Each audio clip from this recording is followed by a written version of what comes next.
महाराज यांचे धर्मगुरू असणारे जगद्गुरू तुकोबाराय या तुकोबारायांनी जो गवळणीचा जी गवळण एका आपल्या घरामध्ये गेल्यानंतर तिने जी बघितलेली अवस्था बघितली होती त्या अवस्थेचं वर्णन करत असताना तुकोबारायांनी त्याचं काय केलं लिखाण केलं. ती गवळण ज्यावेळेस त्या घरामध्ये गेली घरामध्ये गेल्यानंतर तिने पाहिलं तर तिथला परिणाम काय होता.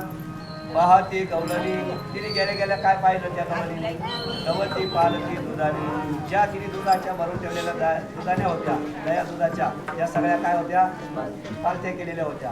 आणि हे जेव्हा पाहिलं त्यानंतर तिने एकच विचार केला हे जर कोणी केलं असेल तर या आपल्या गोकुळामध्ये एकच तो हे करू शकतो. ते कोण म्हणते नंदाची या पोरे आजी चोरी केली खरे. हे जर कोणी केलं असेल तर फक्त त्या नंदाच्या पोराने केलं असेल दुसरं हे कोणी करू शकत नाही. मग ती दुसरी गवळण होती ती निकाल तू हे कशावरून सांगते कारण तिने एकच सांगितलं मला त्याचा ठाम विश्वास आहे. दया विन नासे त्याच्याशिवाय ही नासाडी दुसरं कोणी दया विन नासे नवे दुसरी आईसे अशा प्रकारची नासाडी त्याच्याशिवाय दुसरा कोणी करू शकत नाही. अगर तू म्हणजे तो करू शकत नाही नंतर तो लहान आहे त्याला इथं आणलं कोणी तर त्यावेळेस शेवटच्या चरणामध्ये ते गवळण सांगत असताना ती म्हणते सवे तुका या मेला जो अधिकार त्या गवळणीचा होता तुमचा आमचा नाही. आरती कीर्तन करायचा सुद्धा तो अधिकार नाही. सवे तुका या मेला म्हणायचा. परंतु जे गवळणीचे जे वाक्य तेच वाक्य आपण इथं घेऊ. सवे तुका या मेला तेने आवडीना नेला. आणि हा जो आवडी मुलगा आहे तो बघून त्या तुकाराम महाराजांनी आणला. आता तुम्ही म्हणशाल बाबा तुम्ही बोलता तुम्ही कीर्तनकार लोक सांगता आणि काही ऐकायचं याच्यामध्ये काहीतरी पाहिजे ना तर त्यावेळेस तुकाराम महाराज भगवान कृष्ण ज्यावेळेस होते त्यावेळेस पण तुकाराम महाराज स्वतः त्याच्यात झाले अवतार तुका त्यांचे जेव्हा जेव्हा अवतार झाला या युगामध्ये प्रत्येक देवाचा अवतार होत गेला. प्रत्येक युगामध्ये देवाचा अवतार होत गेला. आता आपण त्यांच्या नावाने सुरुवात केली आम्ही या ठिकाणी जमलो याचं कारण तुम्हाला माहिती असेल ज्ञात असेल विदित असेल ठाऊक असेल तरी कीर्तनकार ते आदेश करते. हा जो बोलतोय रामनवमीचा या रामनवमीच्या शुभमुहूर्तावर हा 2 दिवसाचा अखंड हरिनाम कीर्तन सप्ताह आणि त्याच्या अगोदर रामकथा राम नाम जप हा 8 दिवसाचा तो कालावधी. आता कालपर्यंत तुम्ही काल रात्री ज्यांचं कीर्तन ऐकलं हरिभक्तपरायण तुकाराम महाराज यांचं त्यांनी काल तुम्हाला सांगितलं त्या कीर्तनात त्यांनी मागणी घेतली आणि आता कुठे धावे म्हणा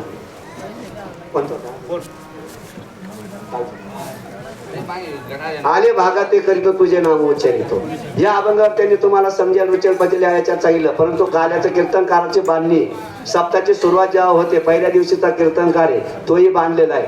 7व्या दिवशीचा कीर्तनकार आहे तोही बांधलेला आहे आणि काल्याचा कीर्तनकार तोही बांधलेला आहे. कशाने फेटेने उपारलेला कशाने बांधलेला आहे तर तो नियमाने बांधलेला आहे. तो नियम म्हणजे काय पहिल्या दिवसाच्या कीर्तनकाराला नामाशिवाय दुसरं काही सांगायचा आदेश नाही. हा वारकरी संप्रदायाचा दंडक आहे. 7व्या दिवशीच्या कीर्तनकाराला मागणी कारण तोपर्यंत आपण 6 कीर्तन ऐकलेले असतात आणि 6 कीर्तन ऐकल्यानंतर आपण अधिकार संपन्न झालेला असतो आणि ज्यावेळेस आपण अधिकार संपन्न होतो त्यावेळेस आपण 7व्या दिवशी काय करू शकतो भगवंताकडे मागणी करू शकतो. आणि ती मागणी केल्यानंतर जो 8वा दिवस आजचा जो दिवस आहे तो तुमच्यासाठी महत्वाचा आहे यांच्यासाठी महत्वाचा आहे आणि माझ्यासाठी सुद्धा महत्वाचा आहे. कारण 8व्या दिवशी आपण कशाचा दिवस म्हणतो पगाराचा दिवस. कशाचा दिवस आहे पगाराचा दिवस म्हणजे आज काय आहे काल आहे. लक्षातच येऊन गेला असेल तुमच्या. या पद्धतीने वारकरी संप्रदायाची रचना आहे. हे सगळं होत असताना या कार्यक्रमासाठी विठ्ठल विठ्ठल विठ्ठल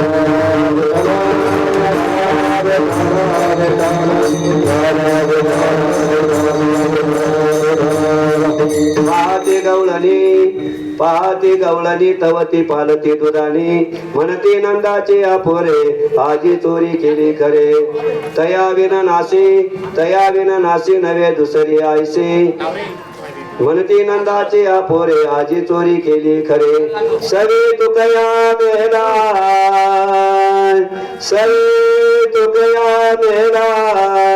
तेने आगुना आणला म्हणते नंदाचे अपोरे आजी चोरी केली खरे.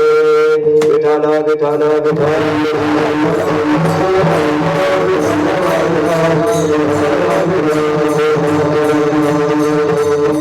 पाहती गवळणी तवती पालती दुधानी म्हणती नंदाची अपोरे आजी चोरी केली खरे. पांडुरंगा करू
सेवेचा विस्तारू बाबाजी सद्गुरुदास तुका जयांचे केले स्मरण होय सकळ विद्यांचे अधिकरण तेचे बंधू श्रीचरण श्री गुरूंचे ते नमस्कारून आता मज हृदयी सद्गुरु जेणे तारिलो हा संसार पुरु म्हणून विशेष त्या धर्म विवेकावरी.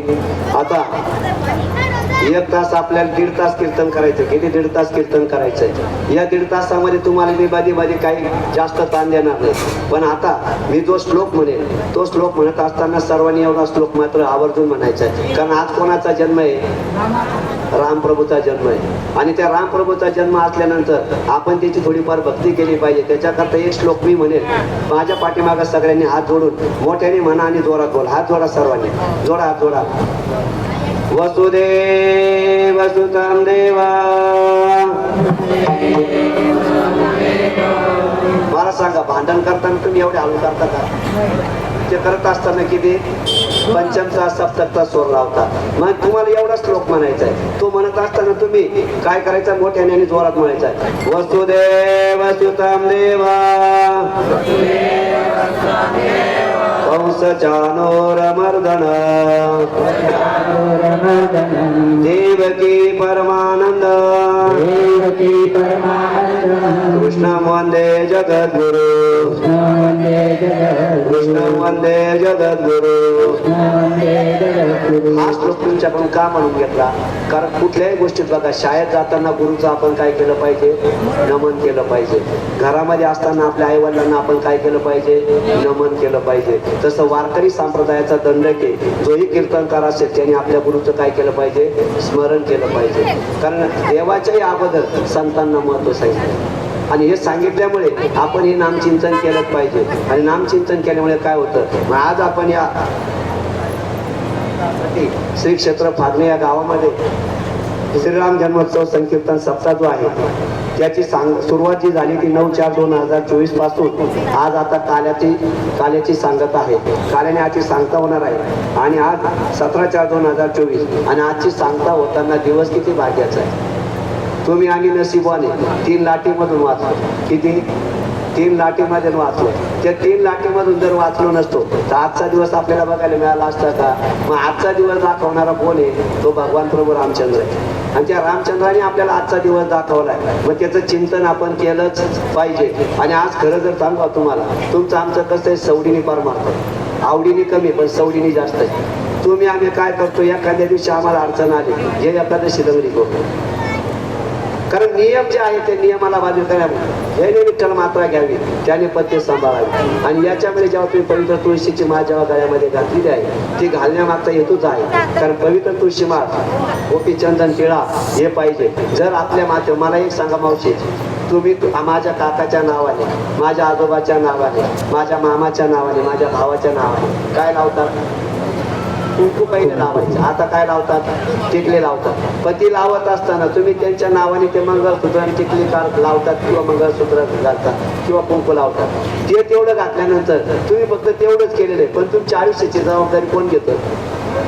कोण घेतं? माझा काका घेतो, माझा मामा घेतो, माझा भाऊ घेतो. का घेतो? कारण तुम्ही त्यांच्या नावाचं काय लावलेलं आहे? कुंकू लावलेलं आहे. मंगळसूत्र त्यांच्या नावाचं घातलेलं आहे. नुसतं मंगळसूत्र आणि कुंकू आणि टिकले लावल्यानंतर जर तुमच्या आयुष्याची जबाबदारी फक्त तुमच्याच आयुष्याची घेतो का? नाही. तुमच्या जवळीक जे असणारे सगळे नातेवाईक या सगळ्यांची जबाबदारी कोण घेतो? कोण घेतो? मग या भूतलावर, या संसारावर जर ज्या पतीला आपण एकदा त्याच्या नावाने मंगळसूत्र घातलं, त्याच्या नावाने जर टिकली लावली, त्याच्या नावाने जर कुंकू लावल्यानंतर तो जर आपली सगळ्याच्या जन्माची साथ करतो, आपली सगळी जबाबदारी तो घेतो, तर मला एक सांगा ना, पवित्र तुळशीची 108 महिन्याची माळ घातल्यानंतर तो आपली जबाबदारी घेणार नाही का? घेणार नाही का? सांगा. घेणार नाही. आणि या पद्धतीचं आता तुम्हाला एक सांगू का, या भूतलावर येत असताना तिघांना यावं लागतं. जीवालाही यावं लागतं, संतांनाही यावं लागतं आणि देवादिकांनाही यावं लागतं. या तिघांना आल्यानंतर तिघांचंही चरित्र आहे. कोणाचं? तिघांचंही ते चरित्र आहे. जीवाचं चरित्र सांगत असताना तुम्हाला सांगू, जीवाचं चरित्र कसं जन्माला आलं का सुरू होतं आणि मेला का संपून जातं. खाया पिया सुख से सोया नाग जमाना पया. जन्माला आल्यापासून मरेपर्यंत त्याचं चरित्र राहतं. आणि साधू संतांचं चरित्र जन्माला आल्यानंतर राहतं आणि मेल्यानंतर सुद्धा शिल्लक राहतं. हे कोणाचं चरित्र सांगितलं मी? साधू संतांचं. पण देवाचं मात्र तसं नाही. देवाचं चरित्र जन्माच्या अगोदरपासून आहे का नाही? भगवान कृष्ण जेव्हा जन्माला आले तेव्हा ते काय बालक म्हणून आले का? ते किती वर्षाचे होऊन आले? 8 वर्षाचे होऊन आले. मग आता या चरित्राचा आपण विचार करणार आहोत. या आजचा जो विषय म्हणते राम आणि कृष्ण हे दोन्ही नामं जरी वेगवेगळी असली पण ती साजिरी आणि एकच आहे. काय आहे?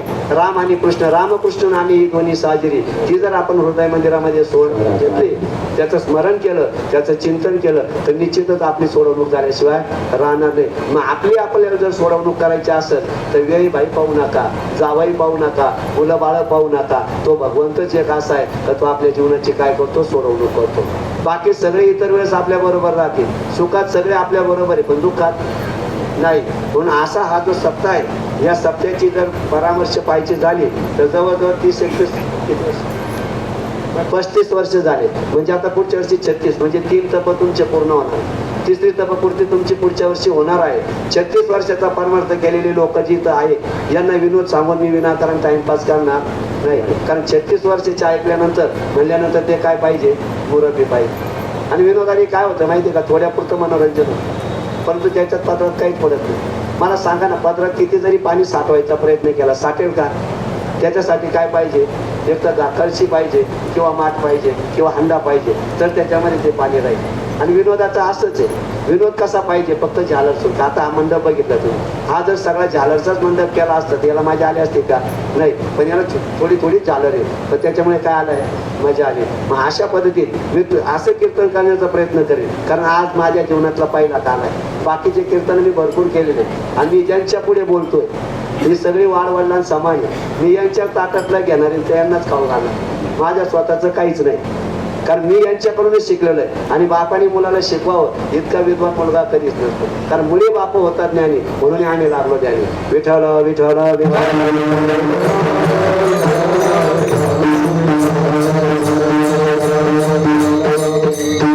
अभंग विस्तृत पुढे बोलण्याच्या अगोदर आज या कार्यक्रमासाठी ही जी मंडळी ही कलाकार नाही. आमचे लोक काय म्हणतात? यांना कलाकार म्हणतात. ही कलाकार नाही. यांना काय म्हणायचं? गुणीजन. का गुणीजन म्हणायचं? कारण जनतेमध्ये राहून हे आपल्या गुणाची उधळण करतात. ज्याच्याकडे गायन असेल ते गायनाने उधळण करतात. ज्याच्याकडे पेटी वाजवण्याचं असेल ते पेटीने, ज्यांच्याकडे पकवाजाचं असेल ते पकवाज वाजवून त्यांना आनंद देण्यात करतात. हे गुणीजन आहे. यांना कलाकार म्हणायचं नाही. कारण हे दिवसभर काय माहितीये का? दिवसभर शेतकरी आणि रात्री वारकरी. त्यामुळे आज जी आमची ही सगळी भाऊबंदकी आणि ज्याची भाऊबंदकी बक्कम त्याला विजय व्हायला काही वेळ लागत नाही. पण ज्याची भाऊबंदकी जर कमकुवत असेल, मी तुम्हाला सांगतो गावात तुम्हाला मान असू द्या नसू द्या काही प्रॉब्लेम नाही, पण तुमचा भाऊ मात्र तुमच्या पाठीमागे राहायला पाहिजे. रामायणामधली आख्यायिका तुम्हाला सांगून जातो. रामायणामधली आख्यायिका सांगताना रावणाला ज्यावेळेस बरोबर रामचंद्राने बाण मारला आणि बाण मारल्यानंतर जेव्हा सांगितलं रावणाचा मृत्यू झाल्यानंतर रावाने एकच सांगितलं, अरे रामा, आज जो तुझा विजय झालेला आहे, तुझा विजय तुझ्या पुरुषार्थामुळे नाही झालाय. तुझा विजय जो झाला फक्त माझा भाऊ माझ्या पाठीमागून गेला आणि तो तुझ्याकडे आला. आणि तुझा जो विजय झाला तुझा भाऊ तुझ्या बरोबर. जीवन जगत असताना एकच सांगेल, कारण आपण कीर्तन भरपूर ऐकतो, चिंतन भरपूर ऐकतो, पण तो ज्ञान हे आमच्या डोक्यावरून जायला लागलं. ज्ञान कुठं जायला लागलंय? डोक्यावरून जायला लागलं. आज आम्ही सहज म्हणतो आमचं काय झालं, मी ओवी सोडवली, मी अभंग सोडवला, मी प्रवचनामध्ये आज आहे. तू कोण सोडवणार? ज्या ओवीने ज्या अभंगाने तुझी सोडवणूक केली, तू त्या ओवीला अभंगाला सोडवणार कोण? कारण ज्यांनी ज्ञानेश्वरी लिहिली ते ज्ञानेश्वर महाराज सुद्धा सांगतात, एरवी तरी मी मूर्ख.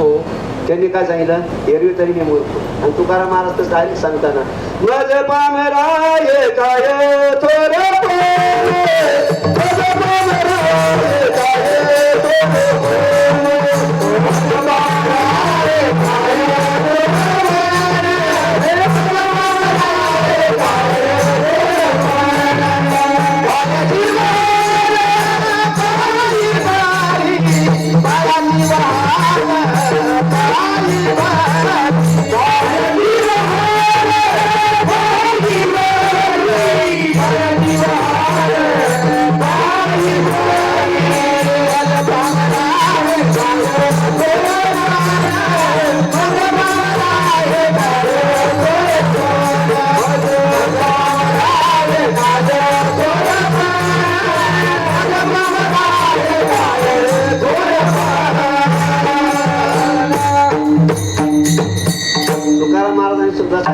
माझं पामार आहे काय थोडं पण पायीची वाहन पायी.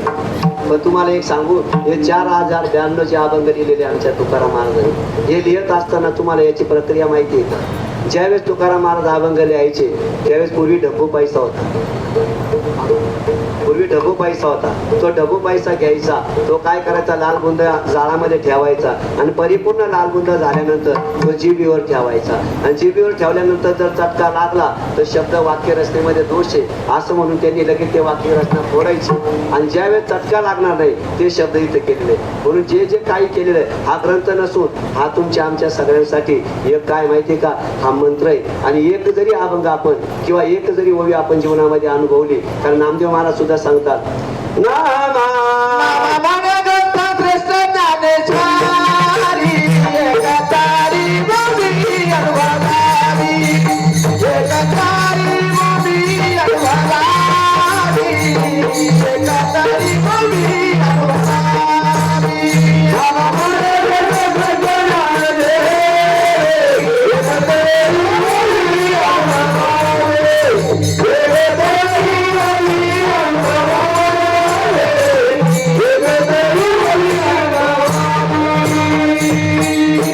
या गोष्टीचा आपण जर स्वीकार केला. आणि तुम्हाला एक सांगतो, जगामध्ये जर जगायचं असेल, जगामध्ये जर वागायचं असेल तर इतरांच्या नादाला अजिबात लागू नका. आमच्या नाथ महाराजांनी तर सरळ सरळ सांगितलेलं आहे, तुम्हाला देवाची प्राप्तीच करायची आहे ना, देवाची प्राप्ती जर करायची तर कोणाकडे जा, हरि प्राप्ती से पाय गणावे सकाचे पाय गणावे सकाचे पाय गणावे सकाचे पाय हरि प्राप्ती से पाय गणावे सकाचे पाय गणावे सकाचे पाय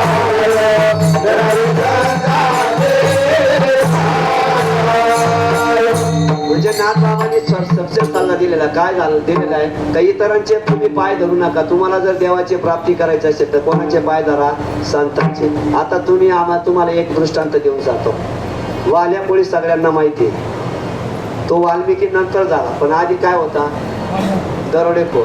काय होता, दरोडेखोर. इतकं तर आपलं काही आचरण चुकीचं नाही. मग इतका दरोडेखोर असताना सुद्धा त्याला भेटी कोणाची झाली, नारदाची. कारण त्याचा धंदा काय होता, जो रस्त्याने त्याला लोबडायचं, त्याच्याकडून ते घ्यायचं. पण तुम्हाला एक सांगू, ज्यावेळेस वाल्या ज्यांना अडवायचा ते कोणाला अडवायचा तो शुद्ध ब्राह्मणांना. शुद्ध ब्राह्मणांना ज्यावेळेस अडवायचा त्यावेळेस त्यांच्याकडली दक्षिणा घ्यायचा. पण त्यांच्यापैकी एक जो शिवलिंग राहायचं, ते शिवलिंग मात्र ते देत नव्हते वाल्याला. ते काय म्हणायचे, सगळं तू आमचं घेऊन घे पण हे शिवलिंग मी तुम्हाला देणार नाही. आणि वाल्याला काय वाटलं, हे सगळं देता याला काही किंमत नाही, ज्या ती ही वस्तू देत नाही याच्यामध्ये काय आहे, काहीतरी ताकद आहे. आणि ते शिवलिंग का देत नव्हते, कारण ते शिवलिंगामुळे त्यांना कुठेही आमंत्रण मिळायचं, निमंत्रण मिळायचं, त्यानुसार ते पूजाविधी करायचे. ते शिवलिंग म्हणजे काय, भगवान शंकराचं ते लिंग होतं, त्यामुळे ते देत नव्हते. आणि मग ते मिळत नाही म्हणून वाल्या काय करायचा, त्या ब्राह्मणांना मारायचं. आमचे कीर्तनकार दगड म्हणतात, ते दगड नाही, खडे नाही, ते काय होते, शिवलिंग होते. 7 रांजणभर शिवलिंग जेव्हा जमा केले, मला सांगा, एक शिवलिंग जर आपल्या देवालयात राहिलं तर आपल्या घरामध्ये प्रसन्नता राहते. ज्याच्या माठामध्ये 7 राजनं भरलेले शिवलिंग आहे तो किती प्रसन्न झाला असेल. मग त्यांनी मारामाऱ्या करत होता. आणि मारामाऱ्या करत असताना एक दिवस त्याने ठरवलं, आज आपण उदरनिर्वाहासाठी जंगलात जाऊ आणि जो येईल त्याला आपण डुबाडू आणि त्याच रस्त्याने नारद होईल, कारण पुण्य सारावं या भेटेले वर्षी. मग त्यावेळेस तो नारद महर्षी जेव्हा भेटल्यानंतर त्यांनी नारदाला अडवल्यानंतर सांगितलं, हे नारदा तू कोण, मला बाकीचं माहिती नाही, मला ते काय तुझ्याकडे असेल ते. त्याच नारदाने सांगितलं, माझ्याकडे 2च गोष्टी, वीणा आणि चिपळ, आणि या तुझ्या काही कामाच्या नाही. पण ह्या जर तू घेतल्या तर निश्चितच तुझं जीवन सुधारल्याशिवाय राहणार नाही. पण तुम्हाला वेळा समजतो का, याच्याने काय माझं येऊन का. आता समजा मी उद्या इथं कीर्तन केलं काढायचं, हा बघा, आणि इथून गेलो आणि पेट्रोल पंपवर गेलो, मी त्यांना एक काम करा, तुमच्या वाटेचं कीर्तन तुम्ही नव्हते, मग तुम्ही नव्हते ना, पेट्रोल पंपवर सांगितलं मी 15 मिनिटं कीर्तन करतो, मला 200 रुपयाचं पेट्रोल टाकून देईल का तो, नाही. जिथं जिथं ज्याची किंमत आहे तिथे. आणि ज्यावेळेस मग नारदाला जेव्हा पैसे द्यायला तेव्हा ते नारदाला सांगितलं, नारद त्याला काय सांगायला लागला, युक्तीच्या गोष्टी सांगायला लागला, तर तू ज्यांच्यासाठी करतो ते तुझ्या मागं येणार नाही. तेव्हा त्यांनी सांगितलं, हे तुझ्या बाबतीत असेल कारण तू संन्यासी, मी संन्यासी नाही, माझी बायको माझ्यावर प्रेम करते, माझी आई माझ्यावर प्रेम करते, माझी मुलं माझ्यावर प्रेम करतात, जो आपल्याला थोडासा अहंकार आपल्याला जे झाले. परंतु हे कोणीच कोणाचे नाही, कारण हे आपले जर असते तर यांनी आपल्याला त्रास दिला. फक्त हे कधी जेव्हा आपण जोपर्यंत आणतो तोपर्यंत यांना आपण काय वाटतो, सुखाचे वाटतो ना आपण त्यांचे वाटतो. एकदा का आपल्यापासला पैसा जाऊ द्या, कारण इथं तुम्हाला किंमत तोचपर्यंत आहे जोपर्यंत तुमच्या काय आहे, धन आहे. धनवंत लागे सर्व मान्यता हे जगे, सर्व मान्यता हे जगे, सर्व मान्यता हे जगे.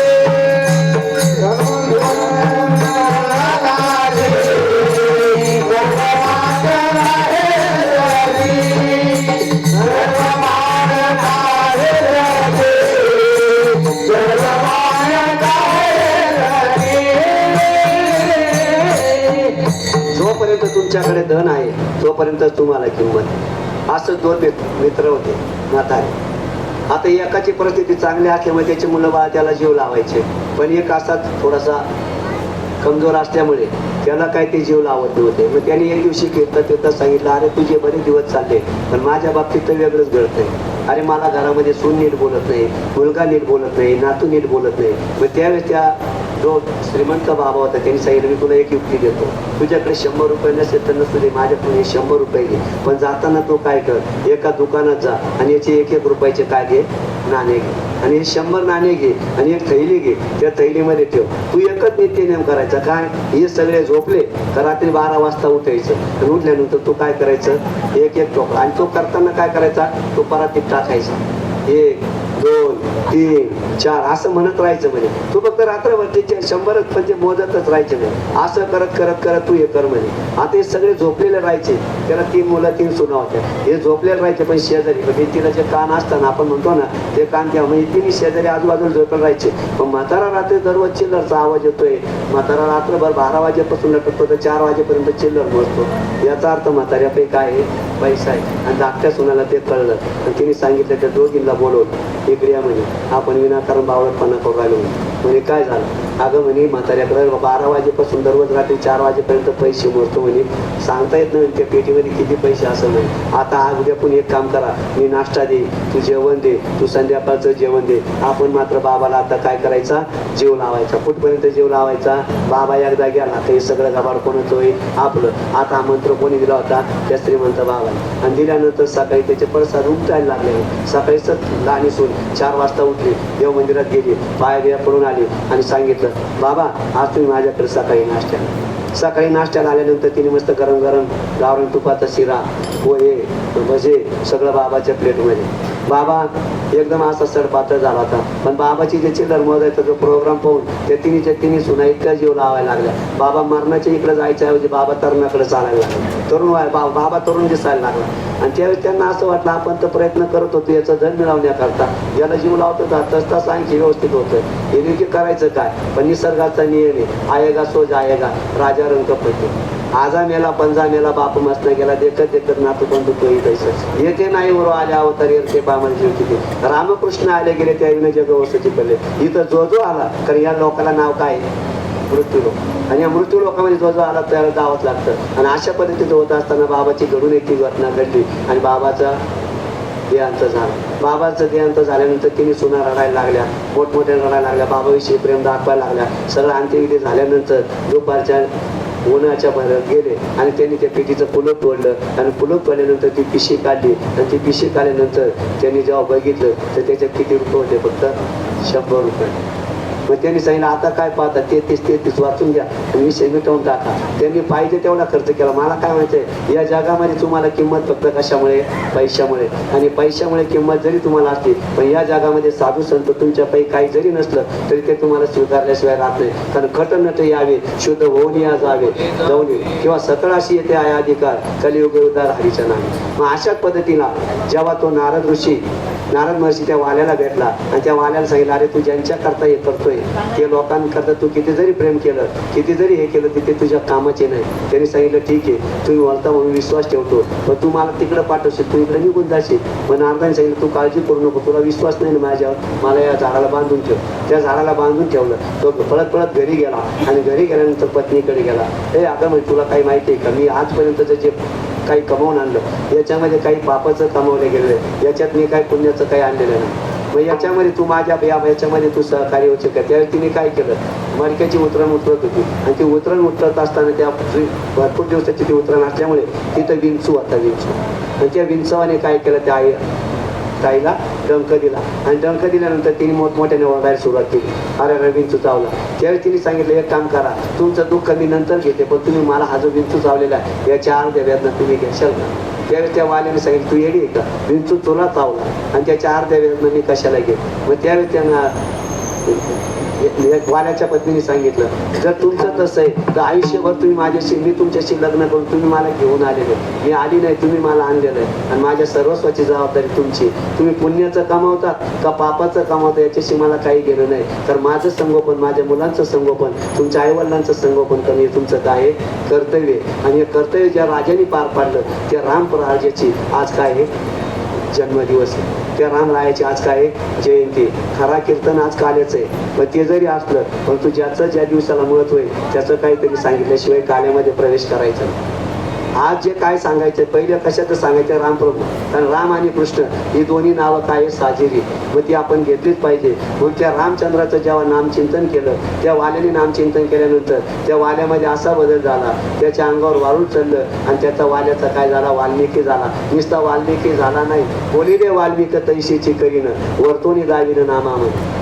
कारण जसं जसं वाल्मिकांनी लिहिलेलं आहे त्याच त्याच पद्धतीमध्ये रामप्रभूंना वागावं लागलं. बाकी त्याच्यामध्ये बदल करता आला का नाही. जे जे रामाला सांगितलेले, रामायणात जे जे लिहिलेले तेच तेच घडत आहे, त्याच्यामध्ये काही प्रकारचा बदल होत नाही. अशा पद्धतीच्या त्या प्रभू रामचंद्राची आज आपण काय करतोय, जयंती जन्मोत्सव साजरा करतोय. आणि तुमचं आमचं भाग्य 504 वर्षानंतर का होईना अयोध्यामध्ये आमचा प्रभू रामचंद्र येऊन बसलेला आहे. आज अयोध्यामध्ये रामप्रभू बसलेला आहे. पण मी जेव्हा इथं आलो, हे मंदिर जेव्हा पाहिलं, मलाही सुद्धा थोड्या वेळ असं वाटायला लागलं तर मी या फागणे या गावी नसून मी कुठे आहे, अयोध्या. तुम्हाला इथे वाटतं, कारण त्याचं कारण एक आहे, जिथं जिथं रामप्रभू तिथं तिथं अयोध्या. आणि माणसाने जीवनामध्ये तुम्हाला एक सांगू का, तुम्हाला बाकीचं आता आजच्या कलियुगामध्ये जर सांगायचं झालं तर तुम्हाला एकच सांगतो, देव कळला नाही नका कळू देऊ, संत कळले नाही नका कळू देऊ, पण माणसातला माणूस कळला पाहिजे. एवढी जरी तुम्ही भक्ती केली आणि एवढा जरी परमार्थ केला, कारण आज आमचं काय माहितीये का, जगाला आम्ही सगळे उपदेश करत होतो, पण आमचेच आई वडील जर भीक मागत असेल तर आम्हालाही सांगण्याचा अधिकार काहीच नाही. कारण या जगामध्ये साधू संतांनी काय केलं, आधी केले आणि मग सांगितले, अनुभव आले अंगात या जगात येत असे. म्हणून त्यांनी, कारण बोले तैसा चाले त्याची वंदावी पावले, या न्यायाप्रमाणे आज या रामप्रभूचा जन्मोत्सव आहे. या उत्सवाच्या शुभ मुहूर्तावर तुमच्या या सप्ताहाचा काला येतोय. तुम्ही दोन्ही देवाला आठवतात, त्यामुळे तुमच्या सगळ्यांच्या चरणी, कारण हे कधीच कुठं घडत नाही. आज तुमच्या ठिकाणी रामाचंही महत्व सांगणे आणि कृष्णाचंही सांगणे या पद्धतीने. आता आपण हा जो रामप्रभूचा काही जो मला थोडाफार रामप्रभू विषयीची जी माहिती होती ती सांगण्याचा मी प्रयत्न केला. आणि यानंतर आता आपण काल्याच्या कीर्तनाला सुरुवात करणार. विठ्ठल विठ्ठल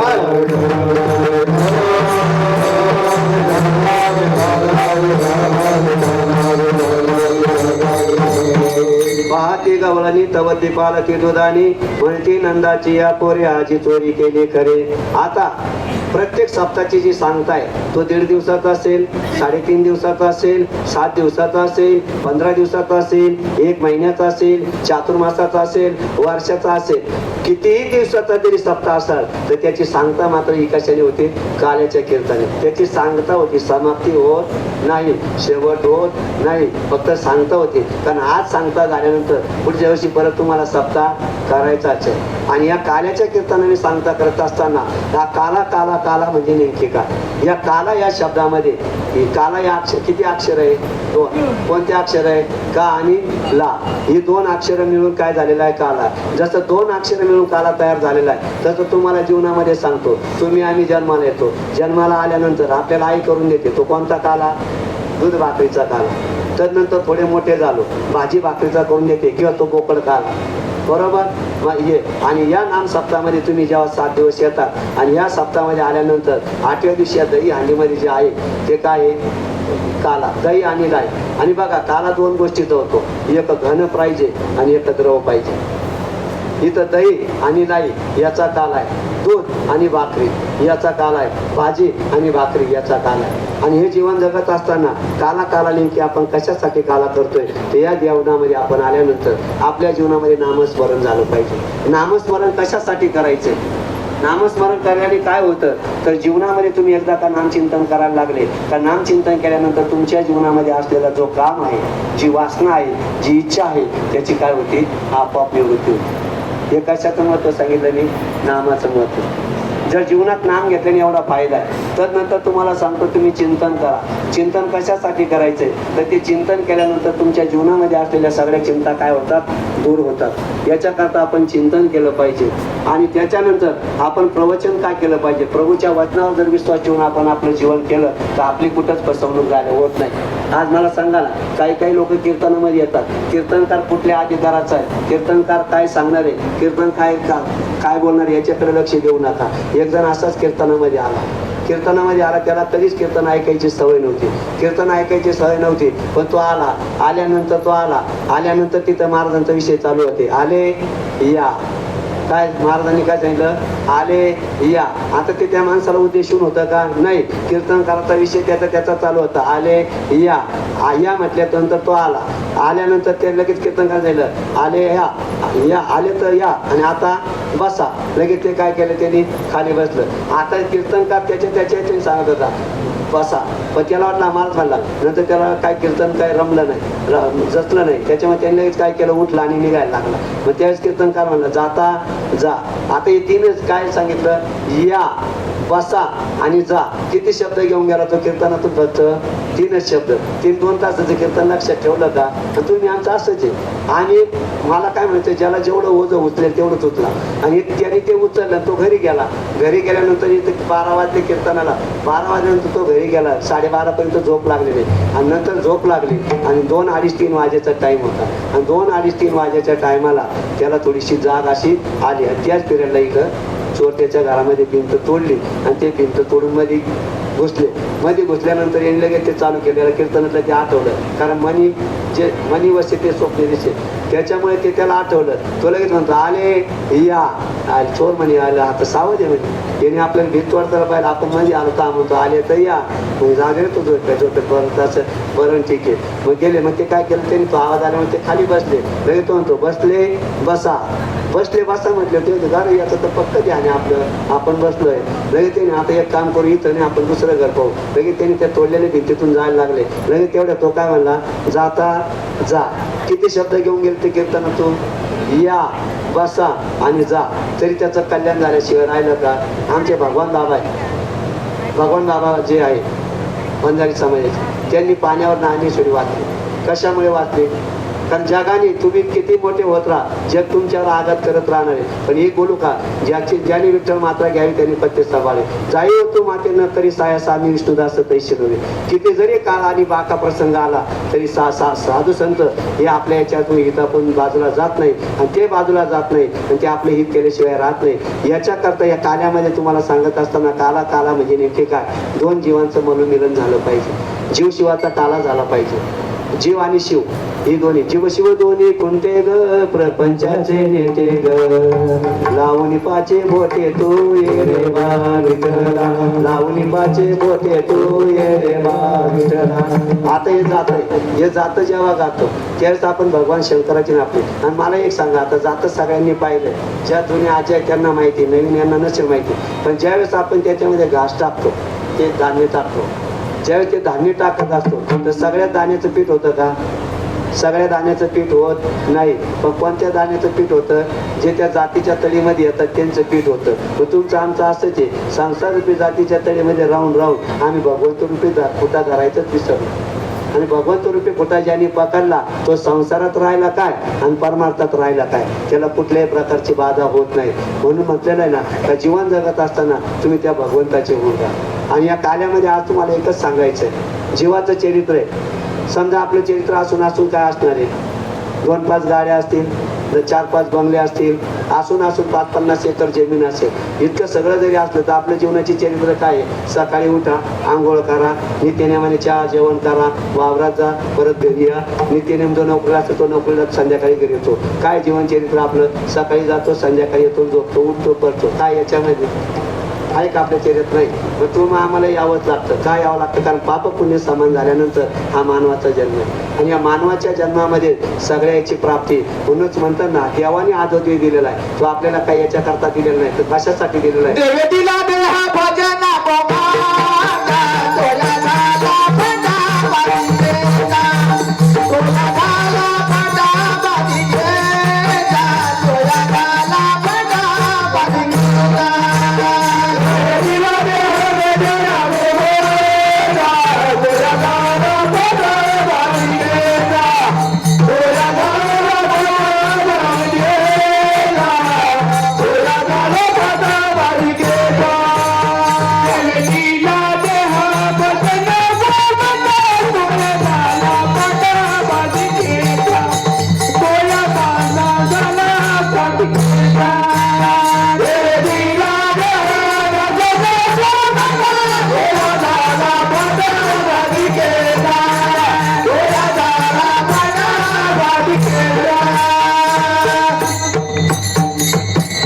देवाने तुम्ही आम्हाला इतकं सुंदर बनवलं, इतका सुंदर निर्णय द्या. आणि या जगामध्ये आम्ही आपलं काय घेऊन आलेलो आहे मला सांगा? जे नारळ देतो ते भगवंताचंच आहे. या जगामध्ये जे जे निर्माण झालेले आहे ते कोणी निर्माण केलेलं आहे? भगवंताने. फक्त इथं आल्यानंतर आपण त्याचे काय झालेलं आहे? मालक झालेलो आहे. आणि याच्यामुळे आपल्याला देव दिसत नाही. आम्ही आपण स्वतःला मालक सांभाळावं. मला सांगा, हा देह आपला आहे का?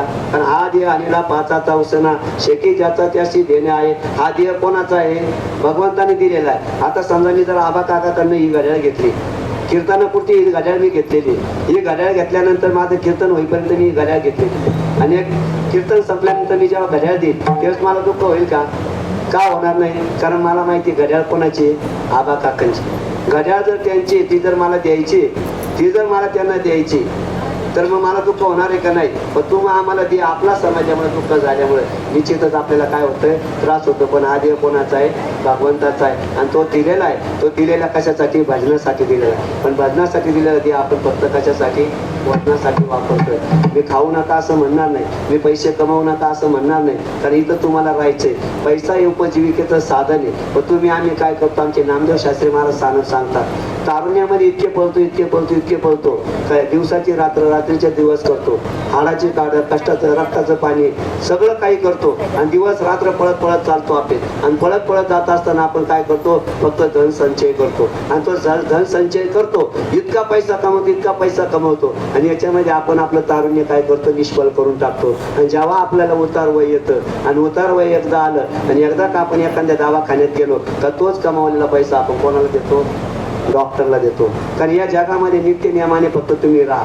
जे काय तुमच्या वाट्याला येईल ते फक्त तुम्ही प्रामाणिकपणाने, कारण इतकाही तुम्ही पळू नका. किती जरी पळाले, आता तुम्हाला जाता एक सांगून जातो. तुम्ही घोडतांग पाहिलेलं आहे. त्याला तांग्याला ते घोडं जेव्हा तुंबतो आणि त्याच्यावर एक गाडीवान राहतो, तो गाडीवान काय करतो? त्या घोड्याला पहिले जेव्हा झुंपलं जाते, त्या घोड्याला माहिती नाही आपल्याला कशाला झुंपलेलं आहे, पण त्याला शर्यतीला झुंपलेलं राहतं. आता ते घोडं जेव्हा त्या लाईनीमध्ये उभं राहतं तेव्हा ते पहिले घोडं चालत नाही. आणि या गाडीवानाला माहिती याला काय करावं लागेल. त्याच्या पहिले जो चाबूक राहतो, त्या चाबुकाच्या काठीला पुढं काय राहते? आरू राहते. आणि त्याला लगेच तो एक चाबूक राहतो. तो काय करतो? तो पळण्यासाठी पहिले लगेच चाबकाचा फटका मारतो.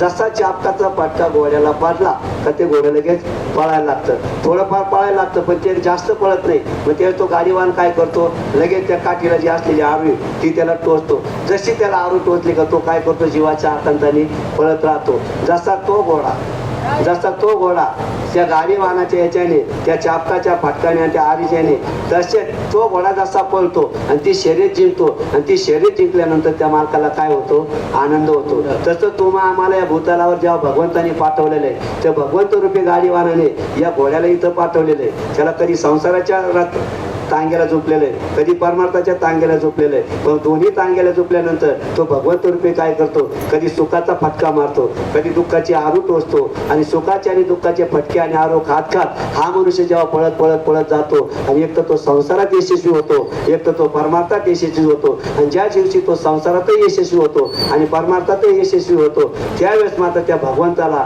आपण दिलेल्या देहाचं या माणसाने चीज केलं आणि यांनी ही शर्यत जिंकली, याचा आनंद त्याला झाल्याशिवाय राहत नाही. व जीवन आपल्याला आज तुम्ही या कीर्तनामध्ये, तुम्हाला काल्याच्या कीर्तनामध्ये एकच सांगून जाईल, ज्यावेळेस भगवान कृष्ण जन्माला आले त्यावेळेस ते 8 वर्षाचे होऊन आले. आणि यदा यदा जेव्हा जेव्हा धर्मावर संकट येईल, कारण धर्माचे पालन करणे पाखंड खंडन याची आम्हा करणे काम बीज वाढवणं, या जीवनामध्ये जेव्हा जेव्हा धर्मावर संकट येईल त्यावेळेस भगवंताचा अवतार झाल्याशिवाय राहणार नाही.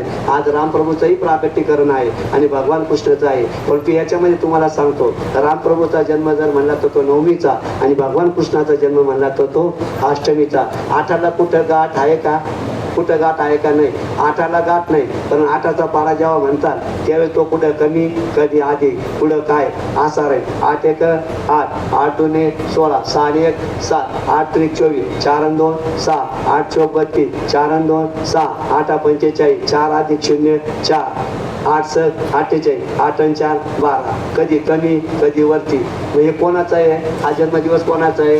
भगवान कृष्णाचा, 8मीचा. मग जसा भगवान कृष्णाचा 8चा पाडा कधी कमी कधी वर होतो, त्या पद्धतीने भगवान कृष्णाचंही चरित्र तसंच आहे. त्यांनी किती घोड्या केल्या आहे, त्या घोड्या तुम्ही आम्ही लिहू शकत नाही. त्याच्यासाठी तुम्ही आकाशाचा कागद जरी केला, समुद्राची शाई जरी केली आणि मेरू पर्वताची लेखणी जरी केली तर त्याच्या खोड्या आपल्याकडून सांगणं होणार नाही. म्हणून आपण काल्याच्या कीर्तनात फक्त 1-2 खोडीचाच विचार करायचा, कारण की इतक्या खोड्या केलेल्या आहेत तर त्या आपल्याकडून सांगणं शक्य नाही. मग अशा पद्धतीचं असल्यानंतर 8चा आकडा जसा कधी स्थिर कधी अस्थिर आहे, त्याच्यामुळे भगवान कृष्णाचं चरित्र सुद्धा कसं आहे, वेगवेगळ्या पद्धती. म्हणून आणि तसं रामप्रभूच्या बाबतीत नाही.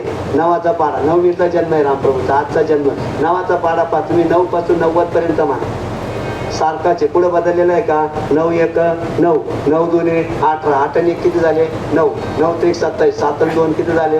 9, बरोबर. नंतर 9 4 36, 6 आणि 3 किती झाले? 9, 9 5 45, 4 आणि 5 9, 9 7 54, 5 आणि 4 9, 9 7 63, 6 अधिक 3 किती झाले? बरोबर 9, 9 8 72, 7 आणि 2 9 9 81, 8 आणि 1 9, आणि 9 10 90, 9 अधिक 0 किती झाले? 9.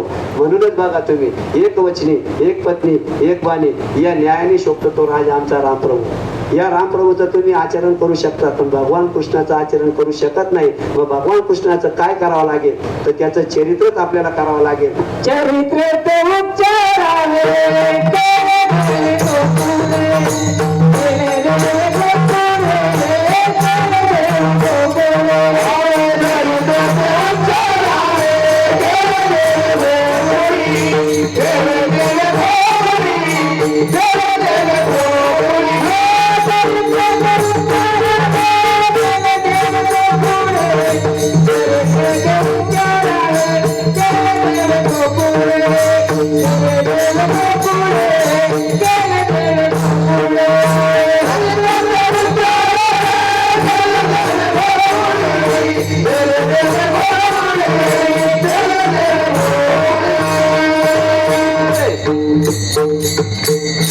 चरित्र ते उच्चारावे केले देवे गोकुळे. वाघ सरांनी चांगल्या प्रकारे प्रमाण म्हटलेलं आहे. टाळ्या वाजवत चला मध्ये मध्ये, कारण यांना उत्साह देण्यासाठी तुम्ही निदान टाळ्या तर वाजवा, कारण हे चार्जिंग केल्याशिवाय नाही, कारण तुम्ही टाळ्यात वाजवत नाही त्यामुळे ते कोणीही काही म्हणायला नाही.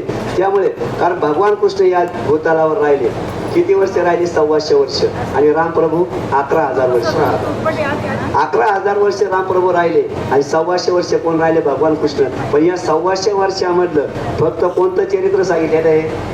जे देवाने गोकुळात केलेलं आहे ते. मथुरेतलं नाही, वृंदावनातलं नाही, द्वारकेतलं नाही, फक्त कुठलं सांगितलेलं आहे? गोकुळातलं. आणि ते किती वर्षाचं आहे? फक्त 14 वर्ष. 14 वर्ष कुठे होते भगवान प्रभू? गोकुळामध्ये. जे बालपणामध्ये ज्या ज्या खोड्या केल्या, ज्याचे चरित्र केलं, त्या चरित्राचाच उच्चार केल्यानंतर आपल्या जीवनाचं काय होतं. आणि मग भगवान कृष्णाच्या चरित्राचा आपण उच्चार करायचा आहे आणि रामप्रभूच्या वागण्याचं आपण काय करायचंय? आचरण करायचं. एक वचनी, एक पत्नी, एक बाणी असं असणार. आणि रामप्रभू सारखा या जगामध्ये दुसरा कोणी नाही. तुम्हाला शत्रू जरी निवडायचा असेल तर रामासारखा निवडा, तुम्हाला मित्र जरी निवडायचा असेल तर रामासारखा निवडा, तुम्हाला बाप जरी निवडायचा असेल तर रामासारखा निवडा, तुम्हाला मुलगा जरी पाहिजे असेल तर रामासारखा निवडा, तुम्हाला नवरा जरी पाहिजे असेल तर रामासारखा निवडा. म्हणजे या जगामध्ये एकच असा प्रभू आहे का ज्याच्यावर तो जगात, कारण मानवी जीवनामध्ये वेश घेऊन, कारण राम प्रभू जे आले, विष्णू भगवान जे आले ते रामाचा वेश घेऊन आले आणि आल्यानंतर त्यांनी काय केलं, रावणाचा नाश करण्यासाठी येतात. कारण जेव्हा जेव्हा भगवंताचा अवतार होतो तो तुम्हा आम्हाला मार्ग दावण्यासाठी होतो, पण या धर्तीवर जेव्हा काही पाप वाढतं, ज्यावेळी दुष्टांचं आक्रमण होत राहतं आणि या दुष्टांचं निर्मूलन करण्यासाठी भगवंताला अवतार घ्यावा लागतो. आणि तो अवतार घेण्यासाठी आजच्या दिवसाला प्रभू रामचंद्र प्रभू यांनी काय केलेलं आहे, अवतार घेतलेला आहे. अशा रामप्रभूच्या बाबतीत आपण जर म्हटलं, मला सांगा ना, निस्ता परीत एकच वाक्य बोलला, मी का तो राम आहे का दुसऱ्याच्या घरी राहिलेली सीता ठेवायला? आता मला सांगा, ते कोणी ऐकलं? फक्त राम आणि कानाने ऐकलं तरी सीतेचा त्याग केला. बरं एकदा केला का? दुसऱ्यांदा केला. ज्यावेळेस ते मुलं लवकुश झाले, त्यावेळेस त्यांना सोडून आले, त्याही वेळेस वाल्मिकीकडे सोडलं, त्यावेळेस सीतेचा त्याग केला. आणि मग सीता मातेला वाटलं का आता या जीवनामध्ये माझं राहण्याचं काही नाही. पण सीता माता जी आहे ती काय आहे, ती माता आहे, तिच्यावर आपण आक्षेप करू नये. पण लोकांचं काय माहितीये का, आज या जगामध्ये नाव कोण कोणाला ठेवतं माहितीये का? ज्याच्याकडून काही करायची कुवत नाही करतो दुसऱ्याला नाव ठेवल्याशिवाय. आज मोदी काय करतोय हा विषय आपला नाही, मोदी काय करतोय ते आपल्याला आवडू द्या नका आवडू द्या, तो ज्याचा प्रश्न आहे, पण तो त्याच्या मार्गाने चाललाय. इथे एकच ध्यानात ठेवायचं, जे प्रारब्धात आहे ते मिळाल्याशिवाय राहणार नाही, आणि जे प्रारब्धात नाही ते आपल्यापायी मिळणारच नाही. कितीही प्रयत्न करा, पण जीवन जगत असताना प्रारब्धाच्या आधारावर जगा.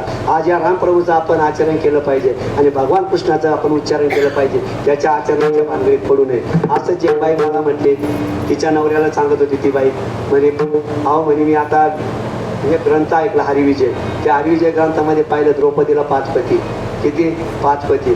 मग तिने सांगितलं द्रौपदीला 5 आहे, मी जर एखादा अजून केला तर तो म्हणे काय हरकत नाही कर म्हणे, पण मी तुला सांगतो म्हणे, मी बी गेलो होतो म्हणे आणि मी बी असंच चरित्र ऐकलं. तिथं ऐकल्यानंतर भगवान कृष्णाला 16,108 बायका, मग त्याला 16,108 मी 10 पास केले तर काय बिघडलं? आपण तुमचं आमचं काय माहिती का, देवाच्या बाकीच्या गोष्टीचं आपण अनुकरण करतो. भगवान शंकरांनी गांजा पेल्याचं, जे गांजा पितात ते सांगतात काय, हे भगवान शंकरजीचं ते पिले नाही का? मग भगवान शंकरजीने जसा गांजा प्याला त्याचं अनुकरण करतो की त्या भगवंताचं. मग एक भगवान शंकरजीने थोडासा विष जे आहे सर्प जो ठेवला, तू थोडंसं विष तर पिऊन दाखव, रोगार्थ पिऊन दाखव, मग तुला माने. आपण देवाची बरोबर आहे आणि तुमचा आमचा परमार्थ जो आहे तो पळवाटचा परमार्थ आहे.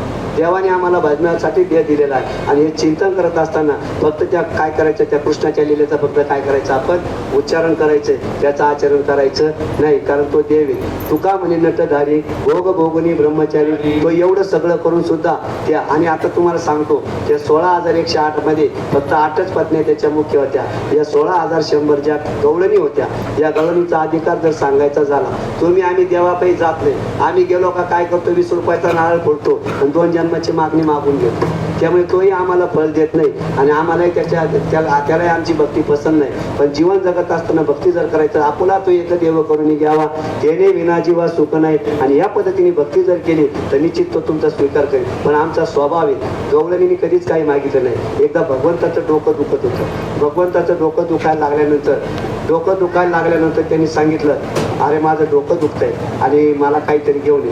त्यावेळेस सांगितलं ठीक आहे, इथं प्रत्येकाकडे गेले, पण एक आहे ज्याच्या पायाची माती आणशील ती जर मला लागली, माझं डोकं नीट होईल, परंतु तो मात्र 1000 वर्ष पुढे जाईल, नरकामध्ये जाईल. या भीतीने जे भक्त होते, जे देव दानव वाटत होते, त्यांच्याकडे गेले. त्यांनी सांगितलं भगवंताचं डोकं दुखतं, तुमच्या चरणाची माती द्या. त्यांनी सांगितलं आम्ही देणार नाही. कोण 1000 वर्ष नरकामध्ये जाईल आणि भगवंताचं डोकं थांबवण्यात, आणि माझ्या पायाची माती भगवंताच्या कपाळाला कशी काय लावू? हे बाजूला झाले.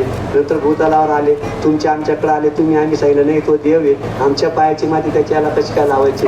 या सगळ्यांनी नाकारलं. आणि मग त्यावेळेस तो दूत जेव्हा गवळणीकडे गेला आणि त्या गवळणीने सांगितलं आम्ही 1000 काय 2000 वर्ष नरकात जाऊ, पण आम्ही आमची पायाची माती भगवंताला देऊ आणि त्याचं डोकं दुखायचं बंद करू. कारण त्याचाही स्वभाव आहे घेशी तेव्हा देशी. तो थोडं घेतो आणि तेव्हा देतो. आणि म्हणून हे प्रेम देण्याकरता आज तुम्ही पुढे गेले नाही गेले नका जा, परंतु वृंदावन मथुरा आणि अयोध्येला जाऊन या.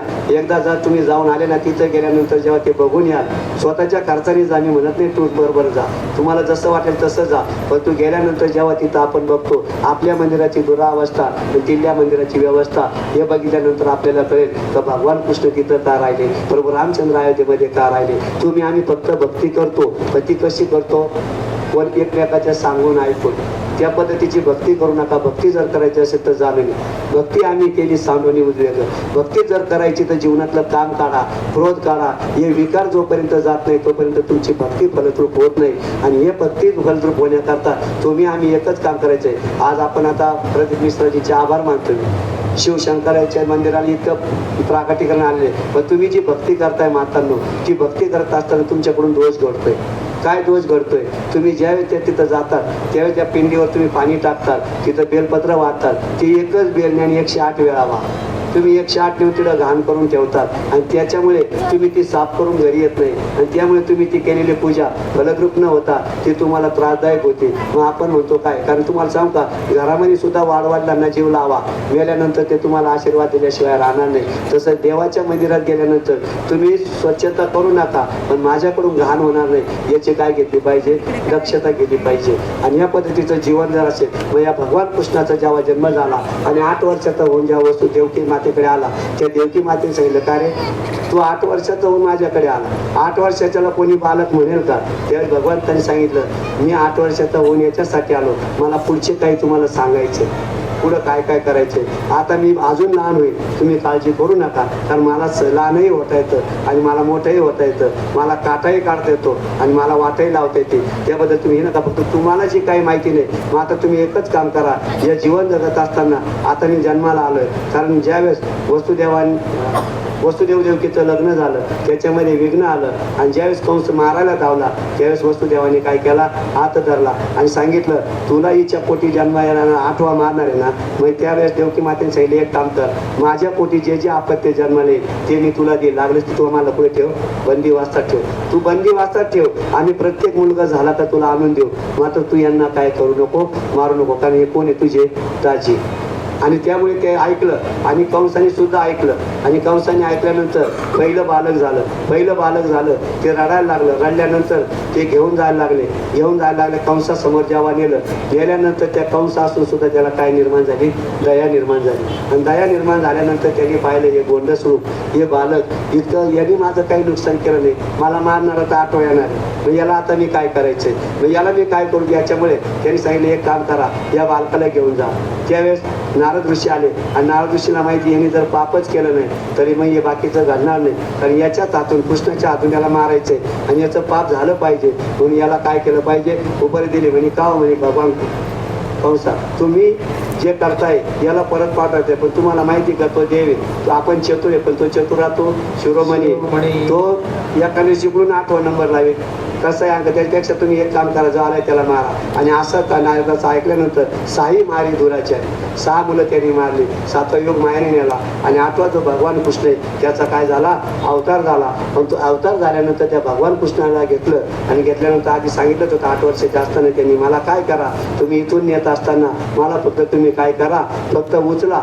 एकदा का उचललं, उचलेला कमलापती, उचलेला कमलापती,